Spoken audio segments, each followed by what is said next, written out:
Hello, je m'appelle Pascaline, on se retrouve dans mon shop Dolipop Tattoo Piercing pour une vidéo soin post-piercing spécial cartilage et lobe d'oreille. Pour ça, je vais inviter ma collègue Émilie. Coucou Émilie! Hello! Alors, le piercing au niveau du cartilage et des lobes d'oreille, il y aura donc des choses à faire et des choses à éviter. Pour le cartilage, on est environ sur 6 mois de cicatrisation et pour les lobes d'oreille, d'environ 3 mois. Mais les soins restent les mêmes, on va les voir ensemble. Déjà, il faut commencer pendant le premier mois, puisque c'est là où le corps est une porte ouverte aux microbes, par bien nettoyer au savon sous la douche pour que la peau soit propre. Moi, je vais utiliser des petites compresses, mais vous pouvez le faire avec votre petite main, sous votre douche et votre savon classique et quotidien. Idéalement pH neutre, dermato, mais beaucoup le sont déjà en supermarché. Alors, on commence déjà par bien nettoyer la zone. Donc, on mousse bien. On va le faire pour le cartilage ici et bien sûr aussi pour les lobes d'oreille. Donc bien mousser, bien rincer, bien sécher. Ensuite, bien sécher, oui c'est très important parce que après il va y avoir l'application de l'antiseptique. Biseptine, Diaseptine pour les références les plus classiques. Aujourd'hui, moi je vais utiliser celle de la marque ITC à base de chlorhexidine.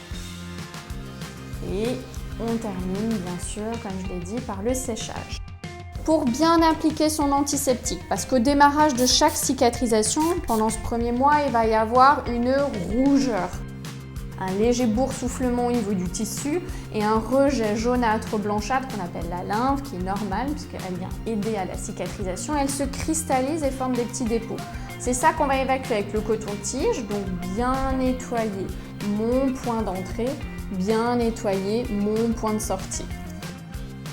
Également pour les lobes d'oreille, il y aura toujours un espace de jeu devant et derrière votre bijou pour justement gérer la variation de volume et l'application du soin, que ce soit pour ce type de bijou ou bien sûr l'anneau, on a un accès qui est plutôt libre.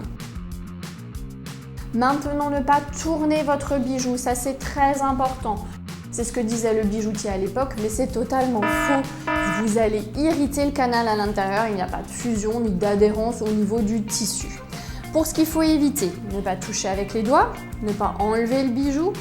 Bien sûr, pour retirer son bijou, ça sera après plusieurs mois et vous le verrez avec votre perceur, ou sinon un petit peu plus tôt pour une question de confort. Et ça, pareil, vous le verrez avec votre professionnel. Petite chose également, ne pas travailler de piscine ou de mer, qui sont des potentielles zones de microbes. Encore une dernière petite chose, l'accessoire du moment, le masque, peut créer des petits problèmes au niveau de la cicatrisation et on va le voir avec Émilie pour toutes les précautions. Alors le masque est en zone de plaie, il faudra premièrement qu'il soit propre, bien sûr, qu'il soit manipulé avec des mains propres parce qu'on se touche plus de fois les oreilles et que l'élastique autour de votre oreille ne soit ni trop épais ni trop serré parce que forcément ça va solliciter votre plaie et ne pas l'aider à cicatriser. Voilà, j'espère que cette vidéo vous a plu et vous sera utile. Nous, on s'est bien amusé à la faire. Si elle vous a plu, n'hésitez pas à nous laisser un petit commentaire.